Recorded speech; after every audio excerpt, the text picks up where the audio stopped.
Good. Thanks a lot, Ratnaprabha. I like the image of bridge building. I think, like you say, I think it is definitely what is needed in the world, isn't it? More bridges between people. Okay, so I thought I would start by taking the temperature in the room.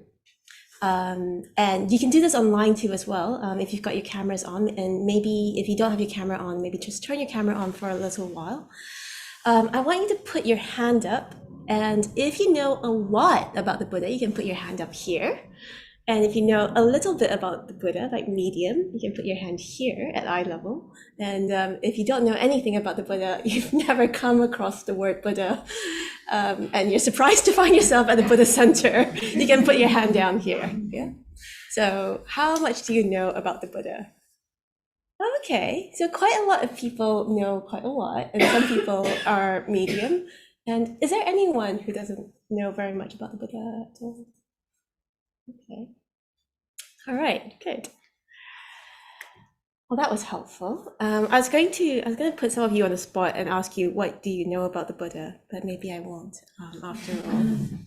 But I wanted to start with a story, which I don't think is that well known. I was telling Ratnaprabha about it, and he did know about the story. But I'm not sure how many people know about the story. This is the Buddha giving somebody weight loss advice. Yeah? It's a very traditional story, by the way.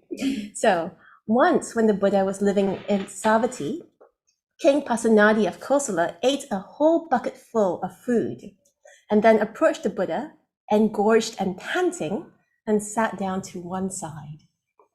The Buddha, discerning that King Pasenadi was engorged and panting, took the occasion to utter this verse. So here's the verse. When a person is constantly mindful and knows when enough food has been taken, all their afflictions become slender. They age more gradually, protecting their lives. And at that time, there was a Brahmin youth, Sudarsana, standing nearby, and King Pasenadi of Kosala addressed him. Come now, my dear Sudarsana, and having thoroughly mastered this verse in the presence of the Buddha, recite it whenever food is brought to me, and I will set you up with a permanent offering of the 100 kahapanas every day. So the Buddha, King Pasenadi, saying to one of his attendants, can you remember this verse and recite it to me every time I have a meal? And if you do that, I will give you some of my treasure. Yeah? And that is what Sudarsana did. He said, so be it, Your Majesty. And King Pasenadi of Kosala gradually settled down to eating no more than a cupful of rice, so from a bucketful to a cupful. And at a later time, when his body had become quite slim, King Pasenadi stroked his limbs with his hands and took the occasion to utter this utterance. Indeed, the Buddha has shown me compassion in two different ways, for my welfare right here and now, and also in the future. So he's grateful for the Buddha's advice. So none of you laughed, which I'm a bit surprised about, because I just find the story so funny. So this is a story that's been handed down for over 2,500 years, so maybe nearly 2,600 years. And why did the compilers of the original stories of the Buddha, why did they record the story? So what made them record the story? I really like it. And I'll come back to it in a moment. Mainly what I want to say for the next half an hour is to share a little bit about how I approach the Buddha. So as Ratnaprabha said, I grew up in a Buddhist family, and we practice in the style of Chinese Mahayana. So I don't know how much, I asked you how much you felt you knew about Buddhism, but in a certain sort of way, I don't know what you know as well, because Buddhism is very, very vast. And it's a little bit like Christianity. There's lots and lots of different ways to practice. The Quakers speaking out of silence is very different from an American evangelical TV preacher. It's very, very different again from the Russian Orthodox Church. And Buddhism is just like that. There are lots and lots of different ways of practicing. And the Buddhism that I grew up with was in the style of the Chinese Mahayana. And my parents took it in some ways very seriously. They took the practice of certain precepts very seriously. So my name is Danayutta, bonded with generosity. And generosity is a very, very important basic quality in Buddhism. And I would say that my parents are some of the most generous people I know. When my name first was announced, when I was given my Buddhist name, one of my friends who knows me very well said, and he knows my parents very well as well, and he said, "Oh, I think that's a family name. It's a family name."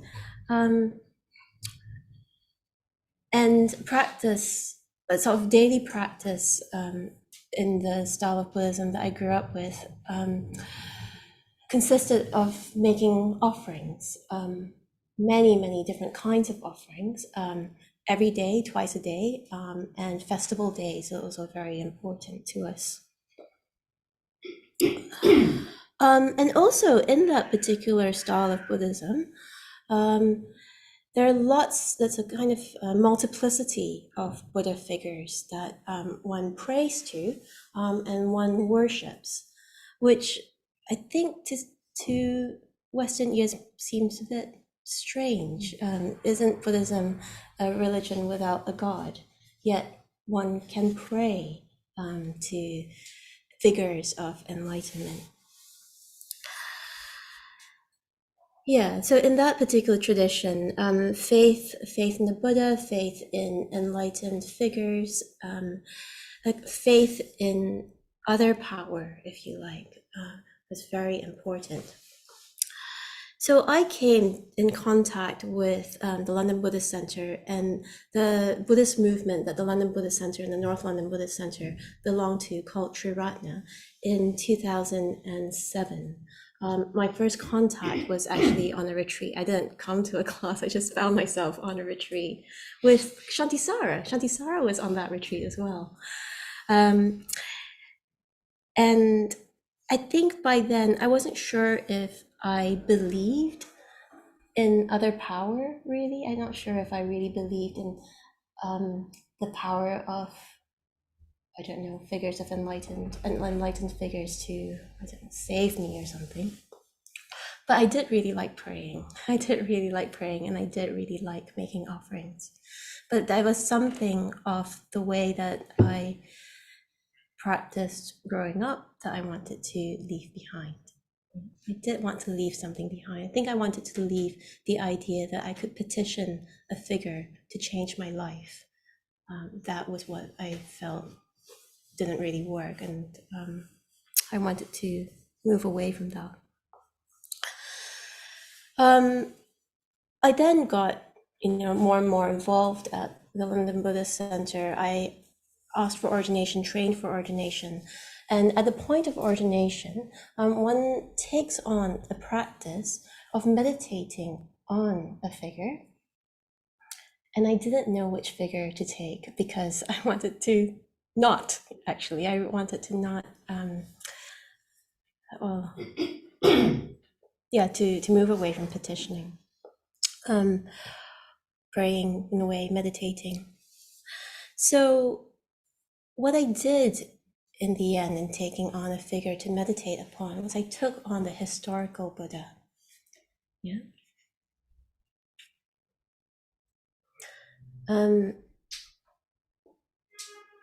large part of the Triratna Buddhist community, this movement that the North London Buddhist Centre is part of, is in India. Next week, you're celebrating Dr. Ambedkar, and he was a man who converted to Buddhism, and he not just himself converted, he was trying to lead a movement of people from the lower caste, the lower levels of society in India, to emancipation through conversion. He was one of the architects of the Indian Constitution, but that wasn't enough. He felt that conversion was also necessary. And for the people in our movement, for many people in our movement, I felt quite an affinity to them, not so much in terms of cost, but in terms of growing up in an environment where there's lots and lots of Buddha figures or deities, Hindu deities that look rather like Buddha figures, and you want to move away from that. What do you do then? So the advice that's given to them is meditate on the historical Buddha.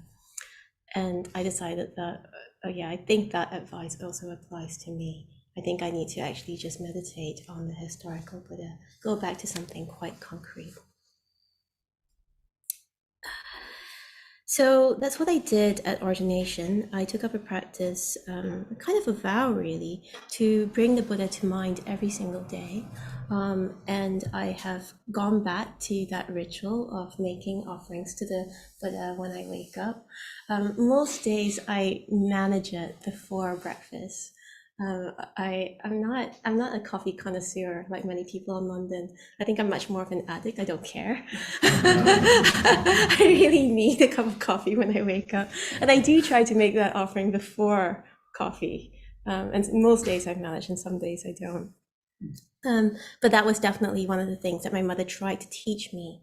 It's like you make an offering to the Buddha before you serve yourself. So I wanted to talk about 3 ways that I cultivate an active connection with the Buddha. The first way that I do it is that I read stories about the Buddha from the oldest strata of Buddhist texts. So the story that I read you or told you at the start, that's from the Pali Canon, which is the oldest strata of Buddhist texts, in that Buddhism was an oral tradition, and what the Buddha's original disciples were purported to do was that after the Buddha died, they got together and they told each other and compiled stories of the Buddha and his teachings. And they kept that up. They kept up this recitation of the stories and teachings of the Buddha. And that's how Buddhism comes down to us, from his original disciples coming together, reciting, chanting, and telling these stories. And I really love reading these stories. So some of you who have read the Pali Canon, you'll know that in some ways, like, these aren't stories that are easy to read. The long stories tend to be extremely repetitive. They sort of go through, they will go through his teaching. And because it started off as an oral tradition, you get these lists, these 6 qualities, these 7 states, these 51, and they will repeat that list over and over and over again within the same story. So it's more like, I don't know, trying to remember biology and the Krebs cycle or something, rather than like as like a refined spiritual teaching. So some of these stories are hard to read. Other stories are really terse, there's just 2 lines and you've got no idea what the Buddha means and is saying. And then there's this short line at the end of it which says, and then the disciple gained enlightenment. And you read that story again, like those 2 lines again and again, you just think, nothing's changed in me. I must be stupid. Yeah. Yeah, so sometimes it's hard to know what you're trying to get at. I suppose the way I do it is I just read the stories, try to read some of the commentary around the teaching, but mainly I just look for the jokes. I just look for the funny bits, and then use that as fuel to try to also remember the teaching. Yeah. In that little story I was telling you about the Buddha and the king who ate a bucket full of food, the Buddha's not just saying that eat less, he's also saying crave less things. When he talks about afflictions becoming slender, he's talking about craving. He's also talking about hatred, hate less, hate less. And he's also talking about confusion. Be less confused, be less delusional. Don't let your mind, gorge itself on fantasy and speculation. Yeah. Okay. I must say, I'm in a bit of a sentimental mood at the moment. Sometimes I really like quite strict teachings, and there are stories you can find of the Buddha being quite firm with people and telling them what for. At the moment, I'm in a little bit of a sentimental mood, and so I thought I'd tell you a slightly sentimental story, but just to say that it's not as if all these stories are particularly sentimental. Sometimes the Buddha is really quite firm with people. I want to tell you a story about the Buddha, and he is with his attendant, and he's sitting in a forest grove. And he has many, many disciples by this point. You get a sense that there were some disciples who were closer to him, and there were some disciples that he didn't sort of know very well. In fact, there are people who are, there's a story that recounts somebody's encounter with the Buddha, and he says he's a follower of the Buddha, but of course, in the days without internet, he didn't know he was actually with the Buddha. He never met the Buddha before, and suddenly he's in contact with his teacher, and he doesn't know it. Anyway, this story is about the Buddha with his close attendant Ananda, and they're talking about a third person. And this man Sariputta, he's one of the Buddha's two chief disciples. So he's asking his companion, which is something, I don't know, how would you describe Ananda? Maybe somewhere between a very, very close friend, a secretary, and a valet. Yeah? He says to Ananda, do you, Ananda, approve of Sariputta? Do you, Ananda, approve of my chief disciple? It's a bit of a leading question, isn't it? And Ananda says, indeed, Venerable Sir, he says back to the Buddha, indeed, Venerable Sir, who would not approve of the Venerable Sariputta unless he was foolish, full of hatred, deluded, or mentally deranged? Mm-hmm. The Venerable Sariputta is wise, one of great wisdom, one of wide wisdom, of joyous wisdom, of swift wisdom. And it goes on, about the different kinds of different qualities of Sariputta's wisdom.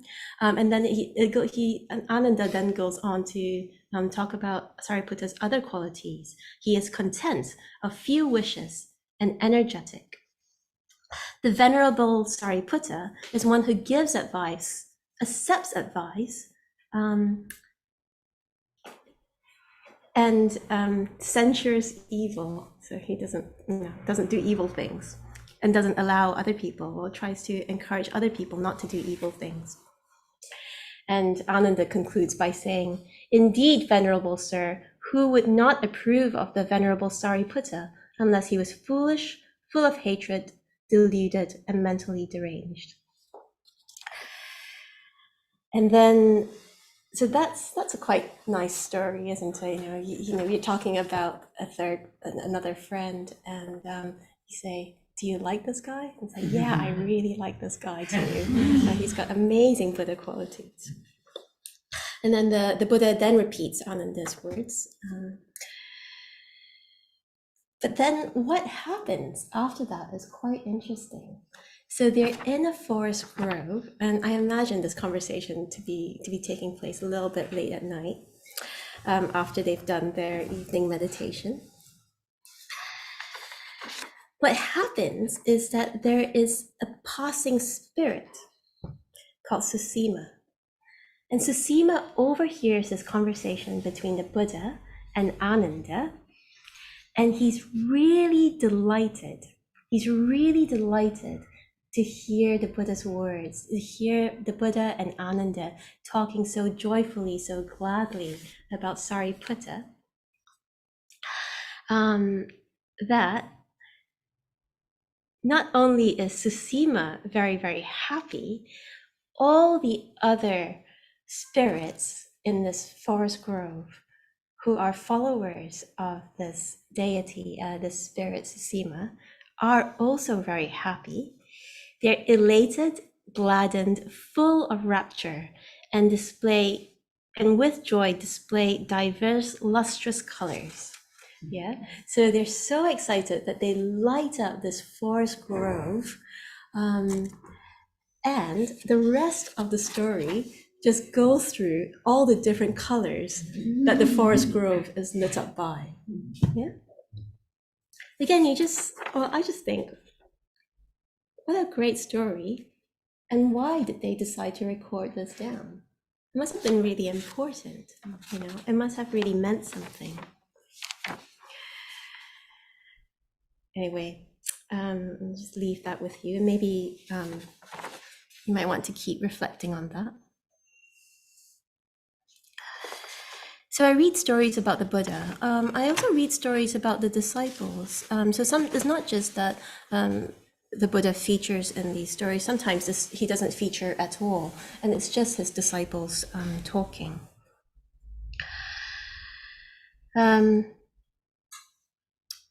Yeah, and I think in a way, I think the stories about the Buddha's disciples are a little bit more meaningful to me than the stories of the Buddha teaching.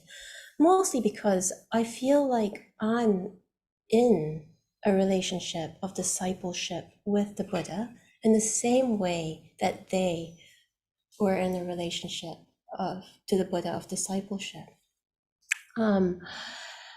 In a way, what differentiates the Buddha's enlightenment, his awakening experience, from that of his disciples, is that his disciples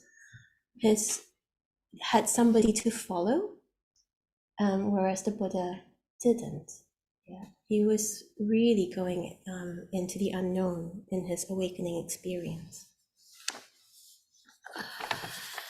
The other sort of aspect is that because I practice as part of the Triratna Buddhist community, the Triratna order, I'm part of a spiritual community in the same way that his disciples were part of a spiritual community, and all that comes with being with other people, like the joys and the loves and also the fallings out. We don't, like, anyone can join a spiritual community, not just the people who you agree with.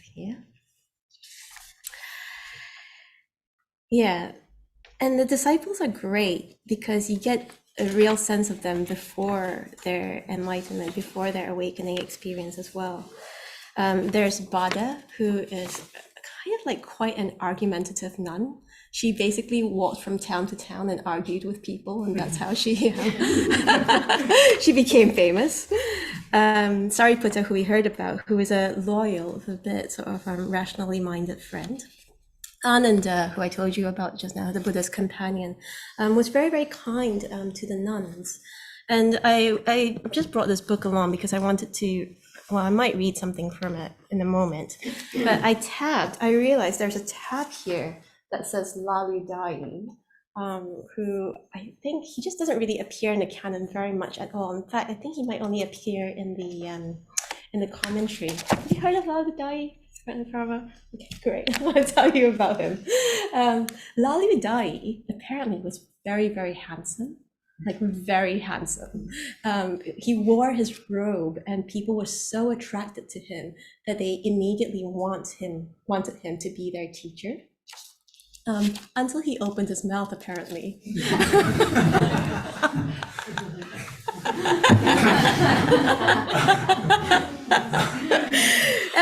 It was quite bad, It even caused one of his disciples to disrobe. He got ordained by Lalu Dai. He found out his teacher was a bit of an idiot. Stopped being a practitioner. Yeah. Okay, stop distracting myself. So In the first half of the class, for those of you who weren't in this room, I read out a bit of one of these traditional stories, these suttas, and it was about a disciple, or the disciple who was speaking was a man called Pingia. And I really love this reading, and let's have a look at time. Yeah, I think I might read the whole thing. But the reason why I love Pingia is because he doesn't gain awakening instantly. Yeah. So there's quite a lengthy backstory, which I won't tell you the whole thing. But basically, Pingia is part of a group of 16 matted hair ascetics. So he's got dreads basically, and I imagine him to be very old. Pingia, he's 120 years old, we're told. And he's part of this group of 16 matted hair spiritual practitioners who go and see the Buddha. In fact, they're sent by their teacher to go and see the Buddha. And the Buddha receives them, and they're each allowed to ask a question. So one by one, they pose their question to the Buddha, and the Buddha gives them quite short responses. And with every single one of them, they get enlightened on the spot. Yeah? Except for Pingia. Because Pingia is distracted. So he doesn't attain full and perfect awakening on the spot because he's sitting there thinking about his original teacher and wishing that his original teacher could be there with him listening to the Buddha. Mm-hmm. And because he is distracted thinking about his teacher, he doesn't pay enough attention to the Buddha. He has to ask his question twice, and he still doesn't fully get it. So he only attains an irreversible sort of promise to awakening, and doesn't attain full and perfect awakening. Anyway, I really love Pingia, and I want to read you what then happens when he goes back to visit his teacher, who is called the Brahmin Barbari. By the way, Gautama is another name for the Buddha. So Pingia returns to Barbari. I will sing you the praises of the way to the beyond, said Pingia, when he returned to where the Brahmin Barbari lives on the bank of the Godavari River. It was described to us by the man exactly as he saw it, but then there isn't any reason why a man like him should lie, a mammoth of knowledge, a completely pure man without desire. And when a voice has none of the glibness of pride and none of the ingrained stains of ignorance, then its words are full of sweetness and beauty. It is such words that I praise now.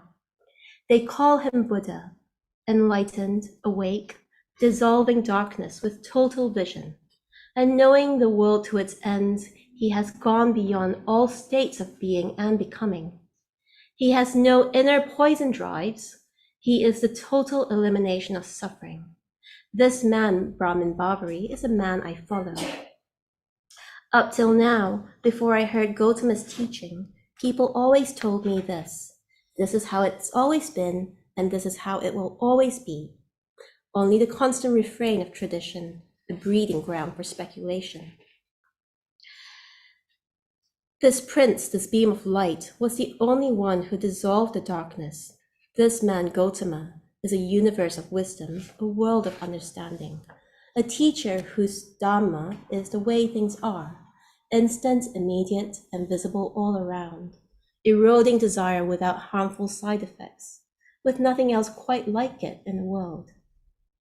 And then Barbari asked Pingia a question. But Pingia, why then don't you spend all your time, your every moment with this man Gautama, this universe of wisdom, this world of understanding? Pingia replies, there is no moment for me, however small, that is spent away from Gautama, from this universe of wisdom, this world of understanding. You see, sir, with constant and careful vigilance, it is possible for me to see him with my mind as clearly as with my eyes, in day as well as in night. And since I spend my nights revering him, there is not to my mind a single moment spent away from him. I cannot now move away from the teaching of Gautama. The powers of confidence and joy, of intellect and awareness hold me there. Whichever way this universe of wisdom goes, it draws me with it. Physically, I cannot move. My body is decaying. I am old and I am weak. But the driving power of purposeful thought propels me without a break. And then in the story, the Buddha appears to Pengiya, gives him a teaching, another teaching, and Pengiya attains full and perfect awakening. I really love the story because it feels to me Pengiya knows what it's like to be separate from the Buddha. He's telling about what it's like. How do you practice when you're far away from the Buddha? Pengiya is separated from the Buddha by space. He is 120 years old. He can't follow the Buddha as the Buddha walks across India. I'm separated from the Buddha by time. I can't walk with the Buddha as he goes from place to place. I can hold the Buddha in mind, spend my nights revering him, and not have a moment separated from him. Okay. So I want to end by, I'm running out of time. I just want to end by saying something about my own teachers and my own life. So, the last way, or another sort of way of approaching this, is that I do try to imagine the Buddha in my own life by surrounding myself with people who embody Buddha qualities. So Rana Prabhupada talked about how I work for Future Dharma Fund. I also live in a Buddhist community.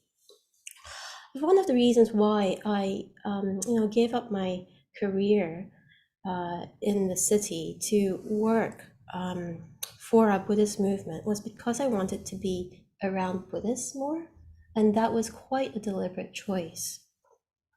I've tried to make sure that I'm in communication and in contact with people who are trying to bring forth the qualities that I'm trying to bring forth, but also people who have more experience than me on the path. So, I mean, I'm very, very lucky to work for a man who I really respect and want to follow. And I want to follow him, not because he's very, very successful. In fact, he lives up in Newcastle. I definitely do not want to live up in Newcastle. But I see him as really wise and very, very kind. I see him making mistakes, and I see him apologizing well and quickly and admirably. And that's who I want to spend my time with. I spend a lot of time at work. I want to spend my time with people like that. So I try to surround my people who I look up to. But also, actually, helping other people also helps me. I live in a community that is mainly for people in their 20s, women in their 20s. And you know what it's like to be 20. I don't know how, well, hopefully. I don't think there are any teenagers here, so most of us will know what it's like to be 20. And when I was 20, I was a complete mess in some ways. And sometimes the women who I live with are a complete mess, And one evening I found somebody mid-meltdown, and I was sitting with her at the dining table. And I had the sense of, oh, I wish you could see what I see in you.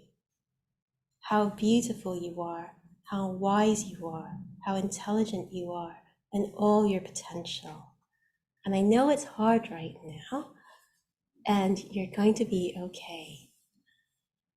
And I realized in that moment, oh, I think that's how a little bit like how the Buddha might feel about me. You're kind of a bit of a mess, and you've got so much potential, and it's going to be okay.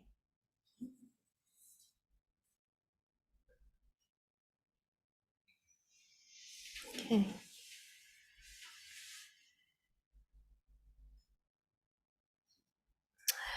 Okay. So I do those two things, surround myself with people who I look up to and also people who I can help, mostly so that I can be in touch with a mind that's vaster, more spacious, higher, lighter, brighter, more wise than my own on a daily basis. Yeah, so that I suppose so that I can create this sense of a universe of wisdom and a world of understanding within my life.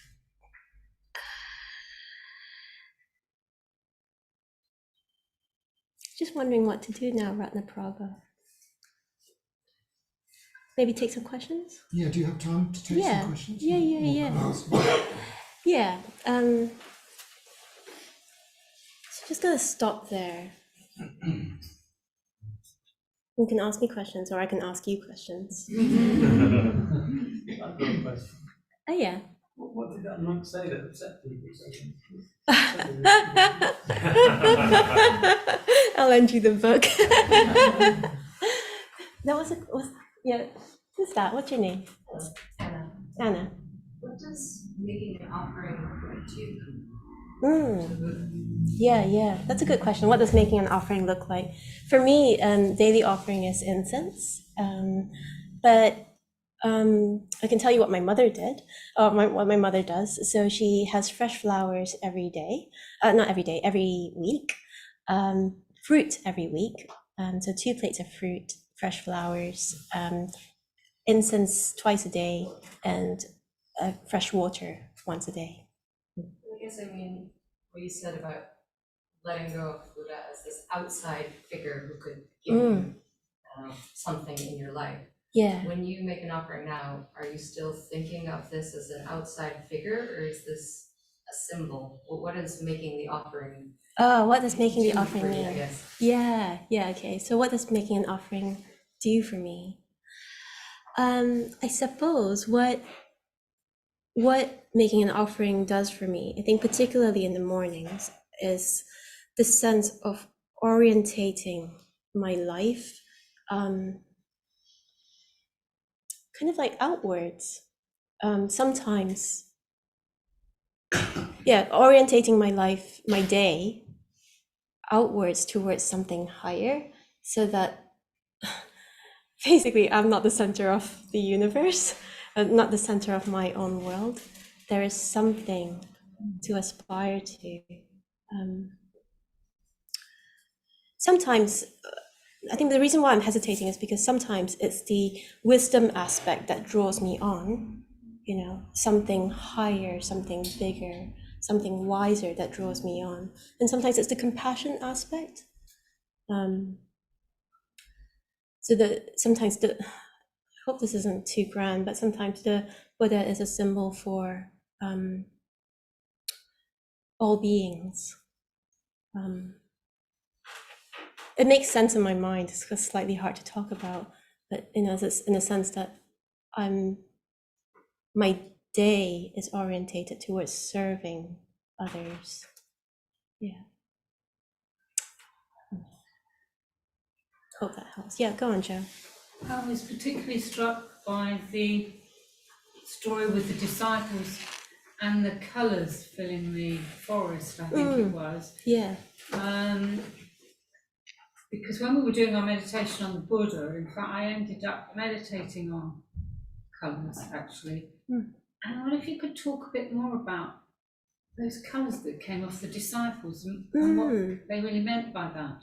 Yeah. I don't know if there was any particular meaning in Mm, mm, mm. Yeah, I wonder, what do you make of it? It's actually beyond words. Yeah, And yeah. very abstract, Mm. but it certainly makes the mind very pointed if you think about different colours. Yes, yeah. And one of the traditional meditations that the Buddha taught, the Kasina meditations, are meditations on color.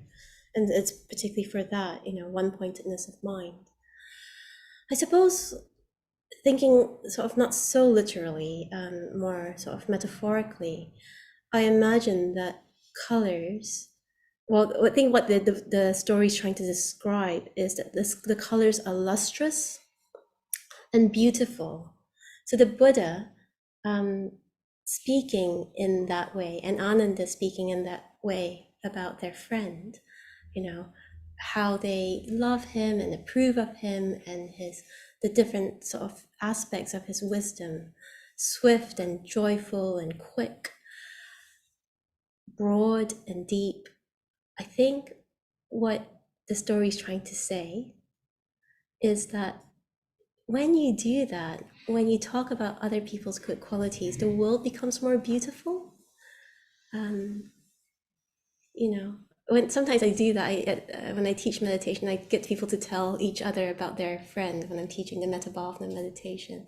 And you can just see that their faces, they lose their London, just got off the central line face. And then it's like they kind of like de-wrinkle themselves a little bit, and they look more beautiful. You literally become more beautiful, and also the world becomes more beautiful. Yeah. Okay, I better stop. Thank you for your questions. I just want to thank you very much, Danayutta. I think you have exemplified your name in that. That was a very, very generous talk, it seems to me. There's a lot in there. I hope it's worked out on YouTube, and I really suggest you listen to it again if you get a chance, and recommend it to other people. I think it's really very, very interesting indeed. And a number of things came out of it for me, but I haven't got time to go into a lot of detail. But it occurred to me that that last point about the value of appreciating other people is the way you build bridges, isn't it? And you're a bridge builder, you've done that, you've showed some appreciation of others in that. And I think we can at least make our small contribution to building bridges by thinking about how much we can appreciate. It's so encouraging, even somebody who is very flawed, as we all are, just to hear about their good qualities makes those qualities stronger. And to hear about a third party's, someone who's not there, their good qualities, well, it makes the world a more beautiful place. And I think that maybe Danayutta is bringing together that appreciation we can have for each other with an appreciation for a figure like the Buddha. So the Buddha is distant. In a sense, the Buddha is imaginary. I mean, he was a historical figure. He founded Buddhism. He showed that enlightenment was possible. But in a sense, he dwells inward. He dwells in our imagination and represents our potential. And then that becomes a mirror and reflects the potential in others. And by seeing the potential in others, we have something to appreciate, don't we? So I'm really grateful for that talk. Thank you very much, Danayutta. And whether or not you think of yourself as a disciple of the Buddha, I hope that through it you get more of a sense of the value of the Buddha and the value of valuing others. So thank you very much.